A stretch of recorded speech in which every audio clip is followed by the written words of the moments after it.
오늘 본문에 보면 8절에 이 말씀이 있어요. 내가 내 집을 둘러 진을 쳐서 적군을 막아 거기 왕래하지 못하게 할 것이라. 자, 제가 제목을 이렇게 잡았어요. 내 집은 내가 지킨다. 그렇죠. 내 집을 누가 지켜주겠습니까? 내가 지켜야죠. 여러분, 여러분의 집은 여러분 지키는 겁니다.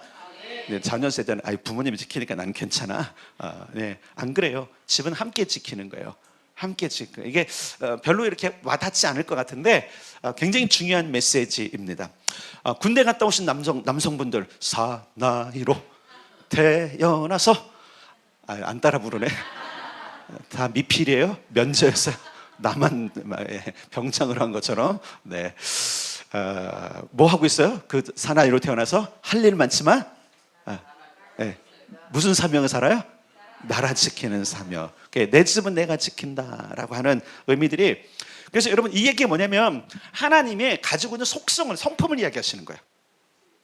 하나님을 표현할 때 야훼 츠바오트라는 단어를 써요. 이건 만군의 하나님이라는 거거든요. 만군이 뭐냐면 수많은 엄청난 그 군대의 수장. 여러분, 우리나라의 군대를 통솔하는 가장 큰 수장이 누군지 알아요? 대통령이 대통령. 좀 이상한 일이 생겨갖고 무슨 특검 한다 그러면서 대통령이 한 말을 가지고는 대통령은 할 말 있어요. 대통령 군대 통수권자거든요. 대통령 호통칠 수도 있고요. 대노할 수도 있고요.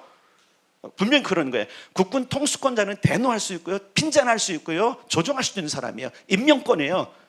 여러분 보신 적 있으세요? 참 부럽더라고요. 이게 저는 왜냐면 스타가 되고 싶거든요. 여기서 보면 스타는 진짜 별을 다루고 싶었는데 대통령이 어느 날 이제 3군을 불러다가 막 장성들을 이렇게 임명하면 누가 거기에 달아줘요? 대통령이 달아줘요. 별 달아줘요. 그 멋진 직분 아닙니까, 그죠? 하나님이 그런 분이에요.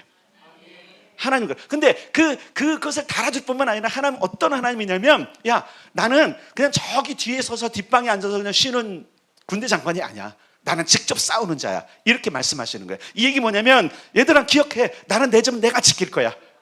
여러분, 이스라엘 백성들이 지금 이 스가랴 상황 속에서 해야 될 일은 뭐냐면 하나님의 집을 짓는 거잖아요. 자, 기억하세요. 자, 우리가 이 부분을 늘 계속 강조할 것인데, 마태복음 6장에 보면 주님께서 우리에게 기도에 대해서 교훈하실 때 이렇게 말씀하죠. 무엇을 입을까?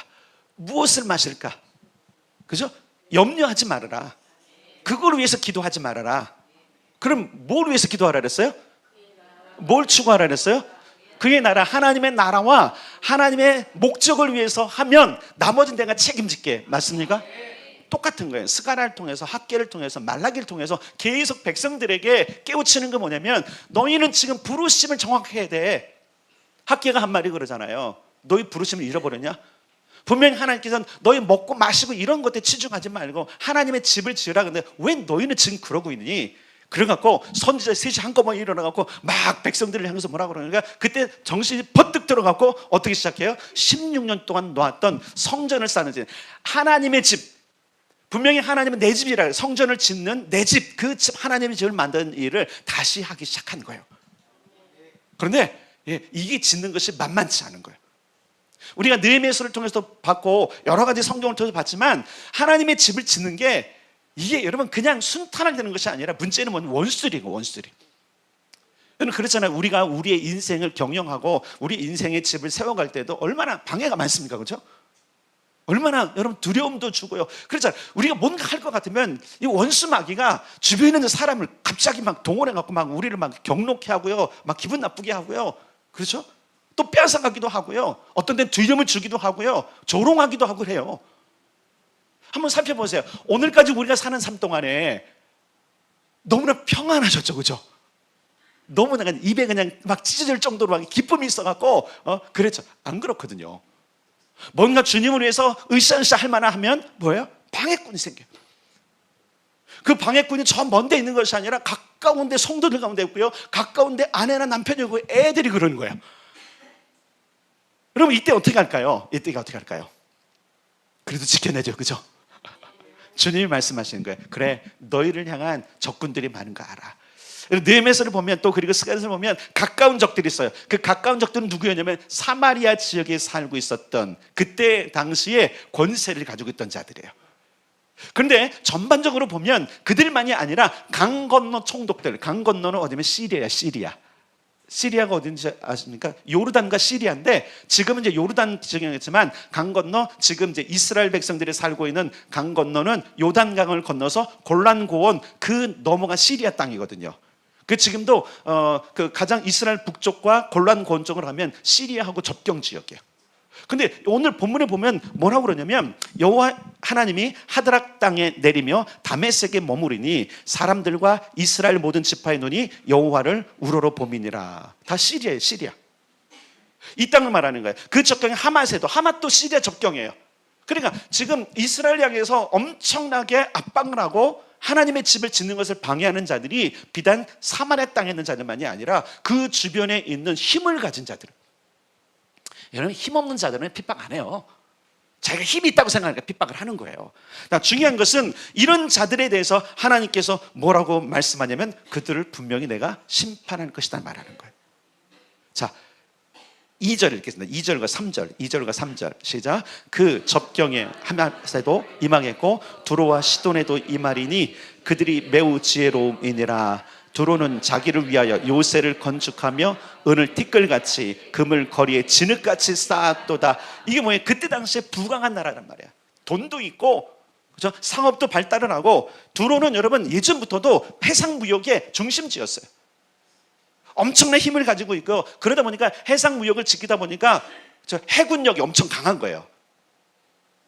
여러분, 우리가 중세 이런 양으로 보면 여러분 배를 가지고 있는 거 엄청난 힘이잖아요. 그래서 중세를 보면 여러분 포르투갈이나 스페인이나 영국이나 프랑스나 가장 많이 길렀던 힘이 뭔지 알아요? 해군이었어요. 해군. 대포를 싣고 큰 함성을 짓고 그래서 대륙을 정복하고 하는데 이 두로 사람들이 그런데 엄청나게 발달한 거. 그러다 보니까 뭐 하고 있어요? 요새를 건축하고 은을 티끌같이 금을 거리. 야, 한번 상상을 해보세요. 여러분, 이게 은을 티끌같이 금을 거리에 진흙같이 쌓았다? 그만큼 다 쓸어 모았다는 거예요. 그러니 여러분, 그 많은 은금으로 볼 때 저 밑에 땅에 있는 저 지금 이스라엘이 하고 있는 거는 하찮아 보는 거예요. 근데 어느 날 위협으로 느끼는 거예요. 저네들이 우리가 그동안 저기 무역로 삼고 저기를 우리가 점령했었는데 쟤네가 와서 지금 나라를 건설해? 그러니까 긴장하겠죠. 그러니까 어떻게 할까요? 계속적으로 핍박을 하기 시작하는 겁니다. 근데 4절에 보면 이렇게 말씀하고 있어요. 4절 함께 읽겠습니다. 시작. 주께서 그를 정복하시며 그의 권세를 바다에 쳐넣으시리니 그가 불에 삼켜질지라. 아멘. 여러분, 우리를 둘러싼 원수들이 있습니다. 방해하는 자들이 있습니다. 우리의 인생 가운데 기억할 게 있어요. 나를 둘러싼 원수들, 여러분 두려워하지 마십시오. 근데 여러분, 원수 중에서도 내가 담당해야 될 원수가 있어. 그 원수는 누군지 아세요? 내가 내 멋대로 내 인생을 하면요, 내가 책임져야 될 원수들이 생겨요. 그런데 하나님 나라를 위해서 여러분들이 살잖아요. 그럼 그 원수는 내 원수가 아니라 하나님의 원수인 거예요. 근데 우리는 하나님 나라를 위해서 살지도 않으면서 계속 원수가 있어. 계속 하나님께서 우리가 하나님 나를 치는 자가 왜 이렇게 많습니까? 그래도 성경을 봐서 기도하는 거 그거든요. 다윗이 그렇게 기도하잖아요. 왜 이렇게 둘러친친 사람이 많습니까? 근데 그건 다윗이 진짜 하나님 위해서 살았던 사람이기 때문에 그렇게 기도한 거예요. 근데 우리는 우리가 하나님 편임도 아님에도 불구하고 겁도 없이 하나님께 기도하는 거예요. 여러분, 그런 기도는 멈춰야 돼요. 하나님 안 도우세요. 어떤 때는 하나님 안 돕는 것처럼 여기지는 게 뭐냐면 내가 내 원수를 만든 거예요. 오늘 본문에 보면 여러분 생각해보세요. 하나님께서 이스라엘이 뭔데, 예루살렘이 무엇인데 하나님이 직접 싸우겠다고 하시는가? 예, 이들은 지금 하나님 편에 있는 자들이거든요. 이들이 뭐 하고 있어요? 다시 뭐 하기 시작했어요? 하나님의 집을 짓기 시작한 거예요.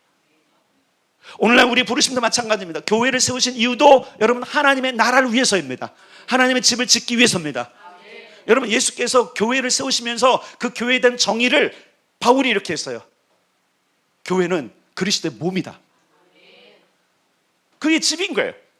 그분이 거하시는 곳이에요. 우리도 성전이기 때문에 우리가 뭐예요? 그분의 집이라고 표현된 것처럼 우리 개인뿐만 아니라, 그러니까 그 눈으로 보이는 거예요. 여러분, 내 안에 있는 집은 눈 안 보이잖아요. 그러나 눈으로 보이는 우리가 말하는 아리울교회, 지역교회, 로컬 처치라는 이 교회들은 예수님의 몸이기 때문에, 예수님의 집이기 때문에 모든 교인들과 모든 성도들은 지켜내야 될 책임이 있는 거예요. 에베소서를 통해서 제가 이제 재직들을 훈련할 때마다 이렇게 말씀드리잖아요. 교회를 지키고 교회를 세우고 교회를 살리는 자들이 재직들이라고. 지키고 세우고 살리는 일이에요. 항존직은 더 그 일에 헌신해야 되는 거예요. 어찌하든 주님의 몸, 주님의 집을 위해서 자기 일생을 바치고 자기의 모든 삶을 다시 한번 하나님께서 부르심으로 정렬할 때, 지난주 말씀드렸잖아요. 하나님의 도움이 있다고, 하나님의 보호가 있다고. 오늘 그걸 말씀하시는 거예요. 아니, 이스라엘이 뭔데, 이제 저기 끌려가서 70년 만에 돌아온 이 민족인데 왜 하나님이 돌보시나 이거예요. 온 땅을 주관하시고, 여러분 보세요. 가장 강력한 나라 같은 두로를 치실 수 있는 힘을 가지신 분이 겨우 조그만 나라를 왜 돌보실까? 딱 한 가지 이유예요. 이들이 하나님의 백성이기 때문에 그런 겁니다. 그런데 아십니까? 하나님의 백성들이 하나님의 목적을 위해 살지 않았을 때 큰 왕국을 이루었던 이스라엘은 유다는 망했다는 거. 여러분, 우리는 구약에 있는 이 나라들 통해서 우리가 무엇을 하면 교훈을 받아야 돼요. 교훈을 받아야 돼요. 아무리 하나님의 나라라고 선포를 했어도 그들이 하나님의 목적을 따라 살지 않으면 다 망했어요. 아수르에 망하고 바벨론에 망했어요. 여러분, 이 사실을 기억하셔야 돼요. 우리 인생이 그냥 이 땅을 살다가 가는 것 같지만, 여러분, 하나님은 이 모든 땅을 경영하신 분이에요. 그래서 우리가 알아채야 되는 게 뭐냐면, 야, 그렇구나, 가장 힘센 분에게 붙는 게 맞구나. 세상에도 그렇잖아요. 가장 있을 만한 사람에게 붙지 않습니까? 힘센 사람에게 붙지 않습니까? 이게 원리인 거예요. 그런데 가장 강력하신 만군의, 세상 모든 군대를 합친 군대보다 더 큰 군대의 장관이신 하나님이 부르시는 부르심에 우리가 함께 된다는 거죠. 오늘 하나님께서 이들을 다 치신다는 이유가 뭐냐면, 너희들이 지금 하는 모든 일들을 내가 봤다. 다시 한번 너희들을 결단하고 나와의 언약을 지키고 너희들이 성전 내 집을 짓기 시작했기 때문에 나는 내 집이 완성되도록 보호할 것이다. 여러분, 하나님은 하나님의 나라를 향해서 사는 사람들을 보호하십니다. 지켜주십니다. 그러므로 내 원수를 만들지 말고 하나님의 원수를 만드는 것은 복입니다. 내가 하나님을 믿다가, 하나님을 섬기다가 내 주변의 사람들이 반대를 하고 내 주변의 사람을 어렵게 할 때 그들은 하나님과 원수된 거예요. 그런데 뭐라고 말씀하시면, 내가 반드시 그들을 불에 삼켜 집어넣는다. 여러분, 5절 읽겠습니다. 5절 6절 시작. 아스글론이 보고 무서워하며 가사도 심히 아파할 것이며 에그로는 그 소망이 수치가 되므로 역시 그러하리라. 여기까지만 잠깐만. 그들도 무서워하고 아파하며 소망이 수치가 되고 역시 그렇게 그들이 뭐예요? 하나님이 하시는 일을 가지고 소망이 끊어진다는 거예요. 오늘도 마찬가지입니다. 우리가 누구 편에 서는가라고 하는 거예요. 우리가 평온한 때를 살고 있을 때 우리가 깨달아야 될 것이 뭐냐면, 이 평온함이 어디로부터 오는가요? 그리고 이 평온함을 가지고 내가 앞으로 무엇을 추구하며 살지가 너무나 중요한 겁니다. 이스라엘 백성이 평온하다 할 때가 있었어요. 다윗 때부터 하나님께서 주신 왕궁의 모든 것, 그들에게 주신 큰 부여를 가지고 그들이 평온히 누릴 때에 그들의 평온으로 무엇을 했죠? 우상을 섬기고 하나님을 떠났던 그 패역함이 결국 무엇으로 갔어요? 멸망으로 갔다는 거죠. 여러분, 오늘 우리를 다시 한번 우리 부르심을 생각해 봐야 돼요. 무엇에 부름을 받았는가? 어떻게 부름을 받았는가? 하나님은 오늘도 우리를 부르셔서 나의 집을 지켜다오 말씀하시는 거예요. 자, 다시 8절을 읽겠습니다. 8절 시작. 내가 내 집을 둘러쳐서 적군을 막아 거기 왕래하지 못하게 할 것이라.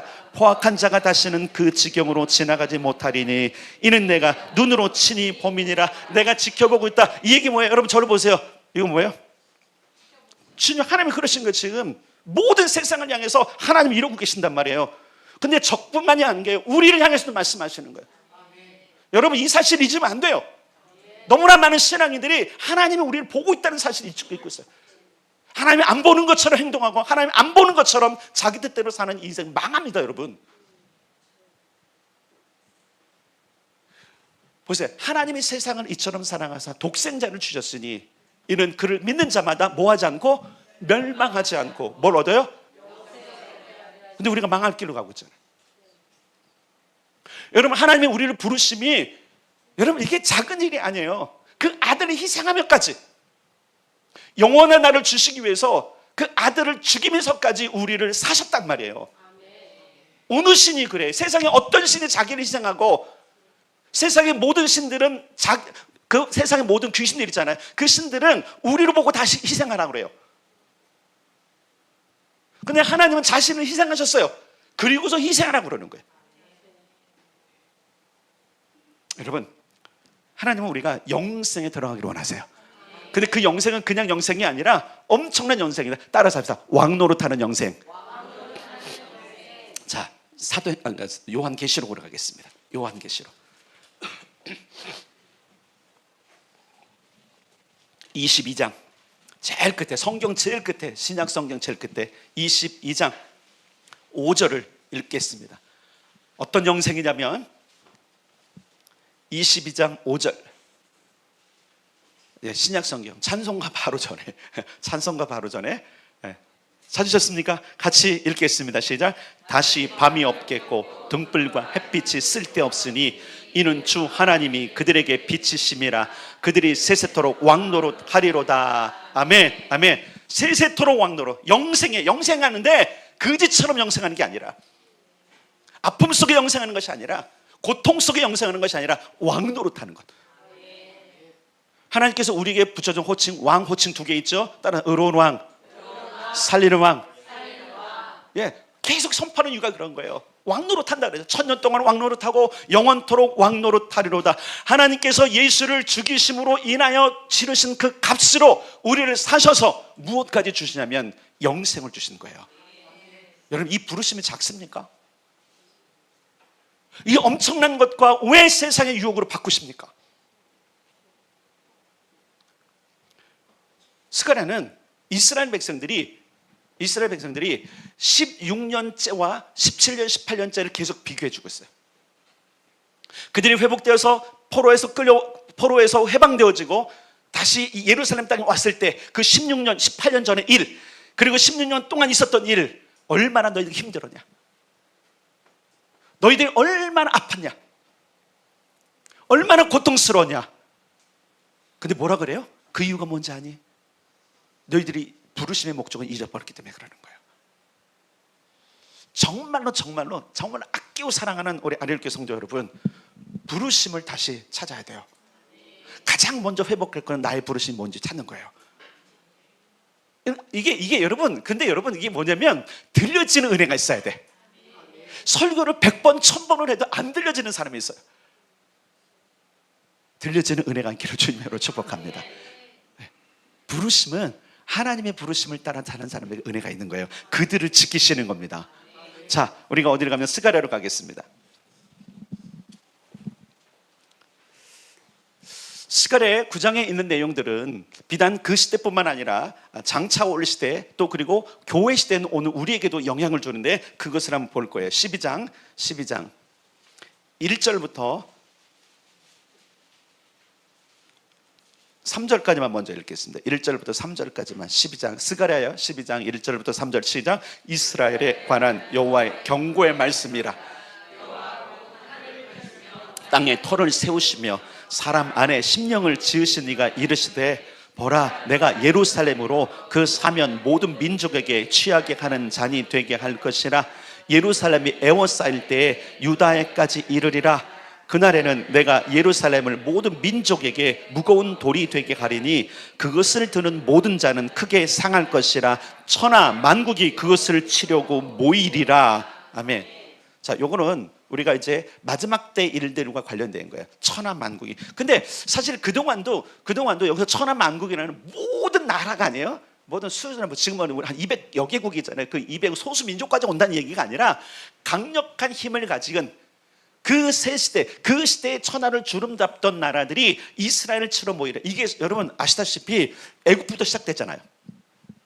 애국부터 시작돼갖고 아수르, 그 다음에 바벨론, 그 다음에 페르시아, 바사, 그 다음에 헬라로 여기는 그리스, 그 다음에 로마 제국의 중세에 이르러서 현대에 이르기까지 지금은 이슬람권이 계속적으로 이스라엘 치러 오잖아요.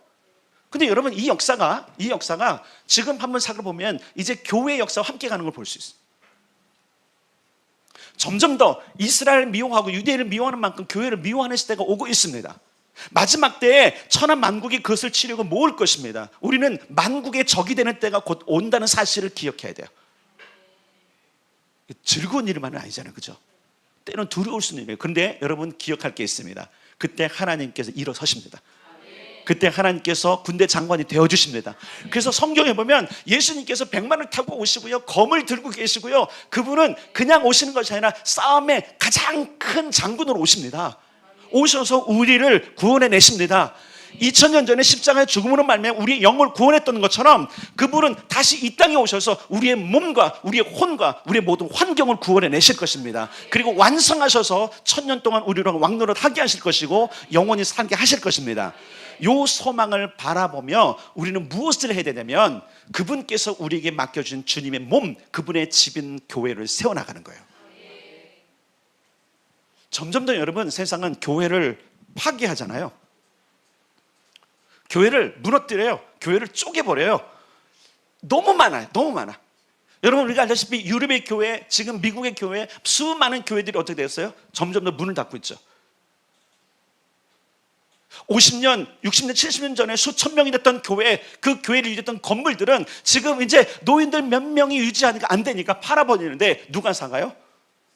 술집이 사가고 이슬람 모스크가 사가고 돈이 있는 자들이 사가는 거예요. 마치 두로처럼 돈이 있고 능력이 있는 자들이 지금 교회를 야금야금, 우리나라도 그렇지 않습니까? 교회들이 좀 쇠퇴하고 교회들이 힘들 때 지금 이단들은 좋은 건물도 다 사들이잖아요. 그들은 두로와 같은 자들이에요. 여러분, 그러니까 이단들이 흥행하는 거, 여러분 그거 여러분 두려워하거나 너무 부러워하지 마세요. 너무 시샘하지 마세요. 주님이 짓밟습니다. 불에 던져 넣을 것입니다. 두로와 같은 자들이에요. 그들은 막 돈을 쌓아놓고 삽니다. 그래서 그래, 야, 이단들은 무슨 돈이 저렇게 많냐? 제가 그럴 때가 있어요. 그들은 부정한 방법과, 그죠? 속이는 방법으로 다 긁어 모으잖아요. 두로가 그랬던 거예요. 근데 하나님 뭐라 그러세요? 짓밟아 버린다. 그럼 우리를 생각하면 나는 지금 두로처럼 살고 있지는 않은가? 하나님을 기만하면서 내가 신앙인 척하면서 재물을 쌓고 있고 나의 안락과 나의 성공과 나의 부유를 위해서 살고 있는 건 아닌지를 우리 살펴봐야 돼요. 회개는 뭔지 아세요? 그런 삶에서 돌아오는 걸 회개라는 거예요. 죄가 뭐예요, 여러분? 여러분 무슨 큰 죄를 졌기 때문에 날마다 죄를 여러분 고백해요.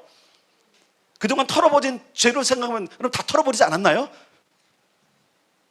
실제로 가장 큰 죄는 내가 내 멋대로 내 뜻대로 사는 거예요. 지난 주간에 내가 하나님의 뜻보다도 내 의지로 살았던 그게 죄인 거예요.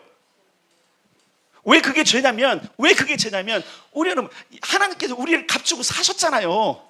세상 사람들에게는 그냥 죄 가운데 살지만 우리에게는 하나님 자꾸 떠나는 게 더 큰 죄라는 거예요. 그분이 우리를 사셨거든요. 그럼 우리는 그분의 소유예요, 소유. 근데 그분의 소유가 제 멋대로 제 맘대로 산다? 여러분, 믿어지는 은혜가 있기를 바랍니다. 이게 지금 믿어져야 되는 거예요.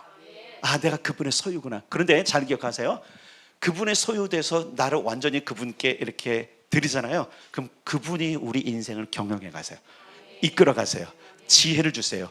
보호해 주세요. 공급해 주세요. 만나게 해 주세요. 근데 내 힘으로 어떤 거. 지난 한 주간 좀 한번 살펴보시다. 나는 어떤 목적을 가지고 살았습니까? 누구 중심으로 살았습니까? 이번 한 주간 어떻게 살 예정이십니까? 만약에 우리가 내 중심이 아니라 하나님 중심으로 살았다면, 그건 하나님 중심으로 살아갈 것이라면 우리를 둘러싼 원수들은 하나님이 처리해 주실 것입니다. 우리에게 있는 연약함은 주님께서 해결해 주실 것입니다. 그러나 그렇지 않다면 여전히 나는 내 주변에 있는 모든 연약함, 죄로 말미암은 저주 가운데 있는 모든 빈약함을 내가 해결하고 살고 있을 거예요. 하나님께서 우리에게 돌아오게 하는 건 뭐냐면 풍요한 내 나라로 돌아오는 거예요. 근데 참 이게 눈이 멀어서 못 오는 거예요. 하나님 나라에 엄청난 보화가 있고 하나님 나라에 엄청난 성공이 있고 하나님 나라에 엄청남이 있는데 그걸 보지 못하니까 뭐 하는 거예요? 내 뜻대로 내 계획대로 살고 있는 인생. 그래서 교회는 끊임없이 뭐 하는 거예요? 돌아오라. 스가랴도 그런 거예요. 근데 뭐라고 하나님께서 말씀하신 거예요? 내가 그들을 어떻게 할 것이다? 칠 것이다. 자, 12장 폈는데 12장 폈죠? 9절 읽겠습니다. 9절 12장 9절 시작. 예루살렘을 치러 오는 이방 나라들을 그날에 내가 멸하기를 힘쓰리라.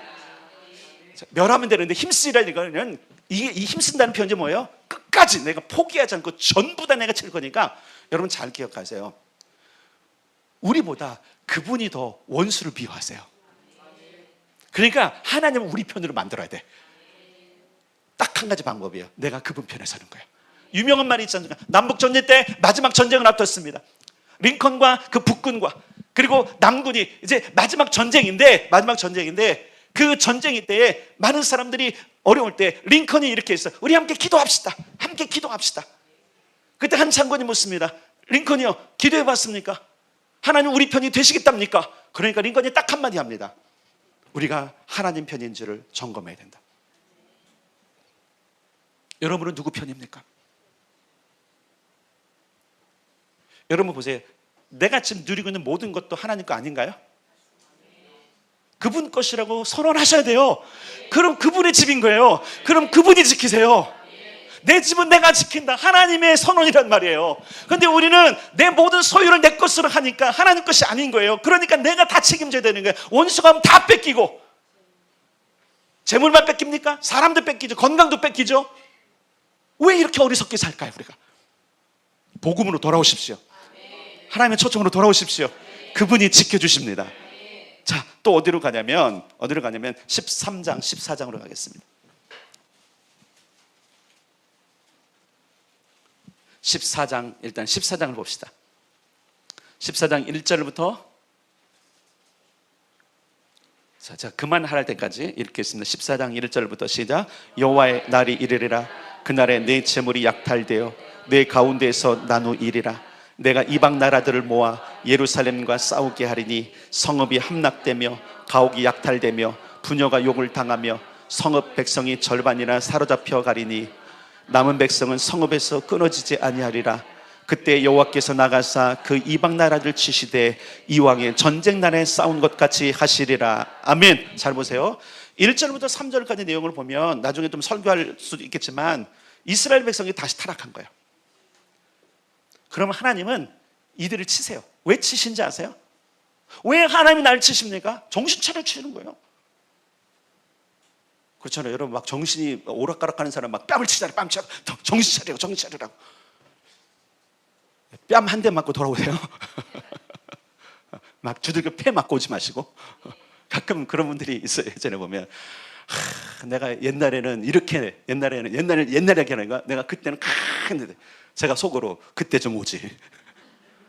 그때는 왕년에는 말이야. 왕년 내가 힘도 있었고 내가 재물도 있었고 그러면서 그런 분들 많이 만났어요. 예전에 목회할 때 보면 목사님 말이에요. 제가 왕년에 정말 속으로 한 대를 때려주고 싶더라고요. 말만 하지 마지. 그때 헌신해서 얼마나 좋았을까. 그때 자기 인생을 들였으면 그 많은 것들을 지금까지 누리면서 하나님을 섬긴 기쁨이 있을 텐데 뭐 한 거예요? 아쉬움 속에 그때는. 여러분 그런 한숨을 쉬는 고백 말고 그건 간증도 아니에요. 여러분 그건 간증이 아니에요. 내가 하나님께 헌신했더니 하나님이 나를 지켜주시면 말미암아 오늘날도 이렇게 멋지게 교회를 섬기고 사는 일에 내가 쓰임 받는다. 이게 간증해야 되는 거예요. 근데 이스라엘 백성들이 또 지금 타락한 것 같아. 그러니까 뭐예요? 이스라엘 여호와 날이라 그날에 내 재물이 약탈돼 내 가운데 넣었는데 내가 이방 나라들을 모아 예루살렘을 이방 나라를 모아서 얼마나 못되게 지금 하면 여러분 이거 역사 속에서 지금 증거되고 있잖아요. 이미 증거되고 마지막 때도 마찬가지입니다. 여러분 지금 이스라엘 땅에 있는 모든 그 범죄와 모든 것들을 보면 치실만도 해. 어떻게 보면 지금 여러분 하마스와의 전쟁, 헤즈볼의 전쟁 이 모든 건 지금 하나님께서 지금 뺨 때리는 거 정신 차려라 이스라엘아. 내가 너희 나라를 지금 회복시키고 건국해갖고 지금 70년 지난 이후에 네가 어디를 갖고 있냐 너희가 대체. 가장 경제적으로 풍성한 도시 텔아비브는 완전히 동성애 천지가 되어버렸어요.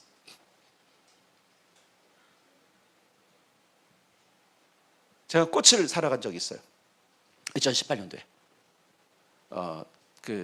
그때가 이제 아내하고 둘이 갔었을 텐데, 하여튼 제가 꽃을 줬어요, 그죠? 왜 줬는지 알죠? 기념을 하려고 꽃을 사러 갔는데, 꽃집에서, 이렇게 꽃, 돈도 없고, 그래서 뭐 많이 살고 장미 한 송이를 딱 했는데, 이상하게 보더라고요. 한 송이는 게이가 게이에게 주는 것 같았어. 느낌이. 그냥 문화 자체가 그냥 그렇게 돼 있어요. 그래서 갑자기 제가 그렇게 돼 버렸어요. 나는 사랑하는 여인에게 내가 꽃을 줬는데 마치 소돔처럼, 마치 고모라처럼 하나님을 섬겨야 되고 하나님의 목적을 향해 살아야 될 지금 이스라엘이 또다시 지금 시련을 겪는 이유가 뭐냐면 하나님은 그 백성을 너무 사랑하시고요, 하나님의 나라를 쓰기를 원하시는데 정신을 못 차리니까 뺨때기를 때리고 계신 거예요. 북쪽에서 한 대, 서쪽에서 한 대, 저 남쪽에서 한 대. 지금 사방팔방에서 그러잖아요. 저 남쪽에 예멘이 그렇고, 그렇죠? 저 북쪽에 지금 헤즈볼라 그렇고, 그렇죠? 서쪽에 지금 하마스가 그랬고, 또 그러면 동쪽은 누구였어요? 이란이 지금 붙어는 거. 동서남북에서 정신 없을 것 같아 지금. 거의 저는 1년 동안 전쟁한 거 아세요? 거의 지금 거의 300일 다 가잖아요. 한 290일 됐나요? 혹 여러분 인생이 그렇게 힘들고 어렵다면 지금 여러분이 내가 가고 있는 길을 점검해 봐야 돼요. 분명한 건 하나님은 우리의 행복을 위해서 우리를 부르셨습니다. 우리의 미래의 소망을 위해서 부르셨습니다. 근데 우리가 그 길을 안 가고 있다면 하나님은 계속적으로 우리에게 신호를 주세요. 정신 차려라, 돌아와라. 언제까지 여러분들이 그 고통의 날들을 살 것입니까? 자, 그런데 잘 보세요. 하나님 편이 되면 어떻게 하는지 아세요? 자, 다시 한번 3절. 14장 3절이에요. 시작. 그때에 여호와께서 나가사 그 이방 나라를 치시되 이왕의 전쟁 날에 싸운 것 같이 하시리라. 아멘. 자, 이게 뭐냐면 하나님이 전적이 있으신 거예요. 이왕 그 전에 내가 친 거 기억하느냐 얘들아? 니네가 돌아오면 내가 또 그렇게 할 거야. 너네가 나를 떠나면 내가 그냥 손 놓고 볼 텐데 너희가 내 목적을 향해 다시 돌아오고 그 나라를 위해서 다시 살기 시작하면 내가 다시 싸워줄 거야. 하나님은 돌아오시는 분이세요. 예수님도 다시 오신다고 말씀하셨어요. 여러분 기억할 것은 하나님은 하나님의 집에 대한 열심이 대단하세요. 우리보다 더 가정적이시고요, 우리보다 더 자신의 가문을 지키기를 원하세요. 여러분 하나님이 당신의 집을 위해서 지키고 싸우도록 여러분 합시다. 그러면 우리의 모든 삶이 그분의 집이 되게 해야 됩니다. 그 얘기 뭐냐면 주님, 나는 주님 것입니다. 나를 당신께 드립니다. 이게 사실은 복음을 받아들이는 사람이 원래 했던 언약인 건데 이걸 모르고 있는 거예요. 여러분이 예수를 믿겠다고 하는 그 순간 뭐 한 거냐면 나는 내가 아닙니다. 내 모든 것은 당신께 나를 드립니다. 선언이 사실은 고백인 거예요. 신앙 고백인 거예요. 만약에 이것이 아직 인식되지 않았다면 오늘 다시 한번 여러분 생각하십시오. 여러분이 예수를 믿는다는 것은, 다시 기억해, 여러분이 예수를 믿는다는 것은 내 모든 것이 예수님 거라는 선언인 거예요. 오늘 이 선언을 하길 바랍니다. 그리고 여러분의 삶과 모든 것들을 하나님의 집에 넣어 놓읍시다. 그러면 그분이 싸우실 것이고 그분이 지키실 것입니다. 하나님의 의지를 기억하셔서 그분이 지키시는 놀라운 은혜 가운데 살 수 있는 우리 모든 성도들이 되기를 주님의 이름으로 축복합니다.